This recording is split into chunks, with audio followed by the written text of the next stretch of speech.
Welcome to Cozy Writer's Corner.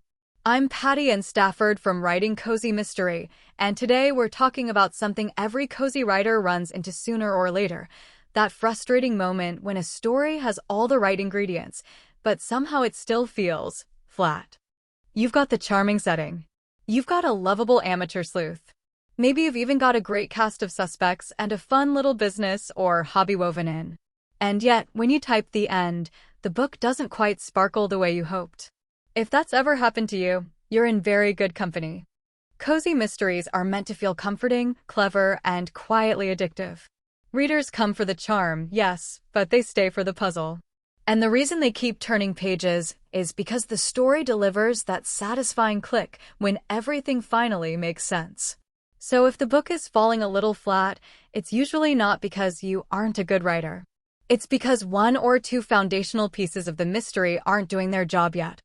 In this episode, I want to walk you through 5 common mistakes that can drain energy from an otherwise wonderful cozy mystery, and then, more importantly, how to fix each one in a way that keeps the tone cozy and the reading experience satisfying. Alright, mistake number 1. The crime feels random or distant. Here's what that looks like on the page. The murder happens, but the victim is basically a stranger. The crime could have happened to anyone, anywhere, and your sleuth doesn't have a strong personal reason to keep digging. So the investigation starts to feel like something she's doing because the plot needs her to, not because she truly can't walk away. Readers might still enjoy the puzzle, but they won't feel emotionally invested. And in a cozy, that emotional investment is a quiet superpower. It's what turns "this is interesting" into "I have to know what happens." So how do you fix it without making your story dark or heavy? You make the crime personal in a cozy way. That might mean the victim mattered to the community. Or the victim's death disrupts your sleuth's everyday world, her business, her friendships, her sense of safety in the town. And most importantly, give your sleuth a reason. She can't just step back and say, "Not my problem." That reason could be loyalty, responsibility, suspicion falling on someone she cares about, or a promise she made. The point is, the murder shouldn't feel like a random event that drops out of the sky. It should feel like a stone tossed into a pond, sending ripples through the exact life your readers have settled into. Okay, mistake number 2, the sagging, wandering middle.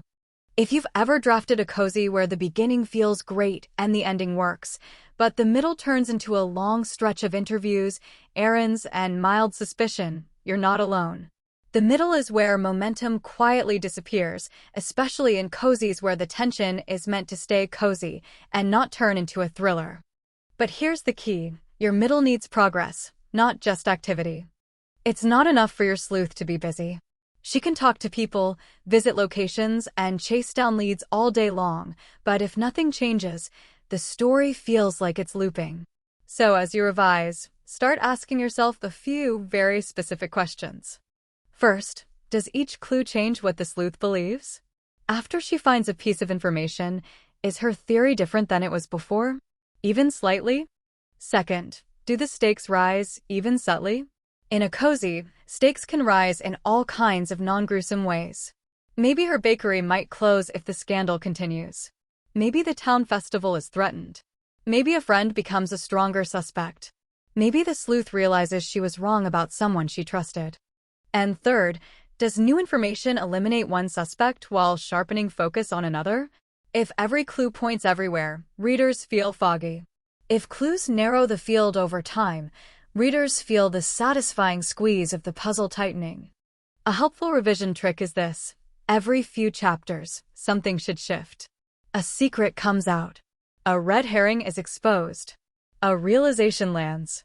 The middle isn't filler, it's the engine that powers the story from that opening hook to the final reveal. Mistake number 3, suspects who all feel the same. This one can be sneaky, because on the surface it looks like you have suspects.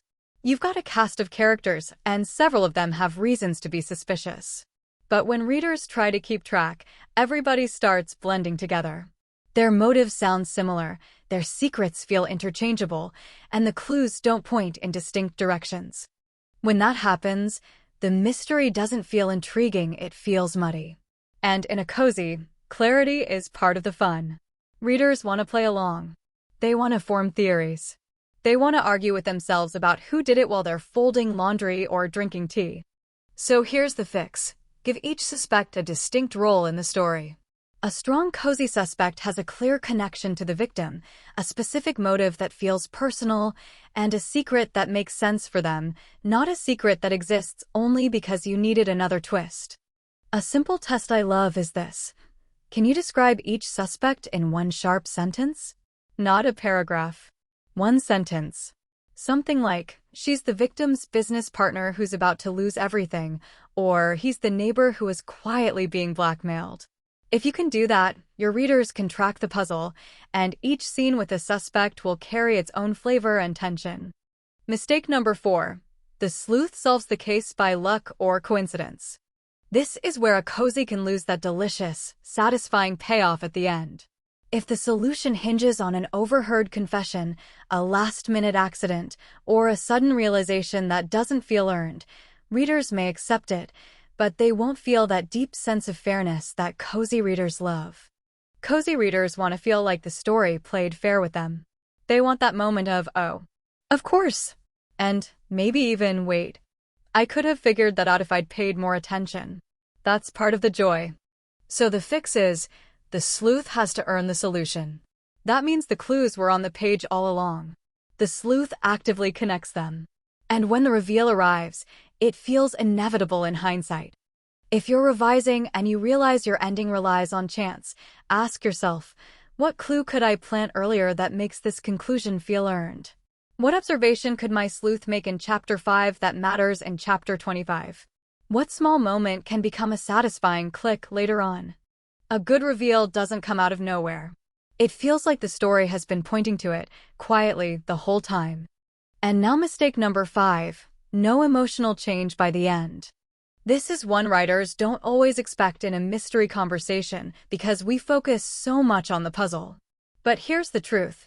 If the killer is caught and everything wraps up neatly, yet your sleuth ends the book exactly the same person she was on page 1, the story can feel like it evaporates after the final chapter. In cozies, we're not usually doing big, dramatic transformations, and that's okay. In fact, quiet growth is often more powerful in this genre. But your sleuth should have some kind of small, meaningful arc. Maybe she gains confidence. Maybe she reclaims a sense of belonging in her new town. Maybe she learns to trust herself, or to accept help, or to let go of a fear that's been holding her back. It doesn't have to be a grand makeover. It just needs to be real. When readers close a cozy mystery, they want to feel satisfied twice, satisfied by the solution, and settled emotionally. Like the world has been restored, and the sleuth has moved one step forward as a person. So, let's zoom out and look at the big picture for a second. A cozy mystery usually doesn't fall flat because it lacks charm. Most of the writers listening to this already know how to create a warm town, an inviting community, and a main character readers enjoy spending time with. The story falls flat when the structure underneath that charm isn't pulling its weight, when the stakes feel distant, the middle doesn't progress, the suspects blur together, the reveal isn't earned, or the sleuth doesn't change at all. And I want you to hear this clearly. Every one of these issues is fixable. These are craft problems, not talent problems. And often, once you identify which one is happening in your draft, the solution becomes surprisingly straightforward. If you're listening and thinking, yes, this is exactly what I've been struggling with, especially pacing, middles, or endings, I have something that can help. I put together a free guide called Plotting Your Irresistible Cozy Mystery. It walks you through a simple plotting framework, includes a printable cozy mystery blueprint, and introduces a genre-specific 7-act structure designed specifically for cozies. No rigid formulas and no overwhelm. Just clear guidance to help you write a mystery that feels warm, clever, and satisfying from start to finish. You can find it over at Writing Cozy Mystery. Before we wrap up, here's a quick takeaway you can use right away. Pick one scene in the middle of your manuscript and ask, what changes by the end of the scene? Not what happens, what changes? Does your sleuth understand something new? Does a relationship shift? Does a suspect rise or fall on the list? Does the plan change? If the answer is nothing, that's your invitation to adjust the scene so it moves the story forward. That's it for today's episode of Cozy Writer's Corner. I'm Patti Ann Stafford, and I'm so glad you spent this time with me. If you enjoyed this episode, I'd love for you to share it with a fellow cozy writer, and be sure to check out the resources over on Writing Cozy Mystery. Until next time, happy plotting and happy writing.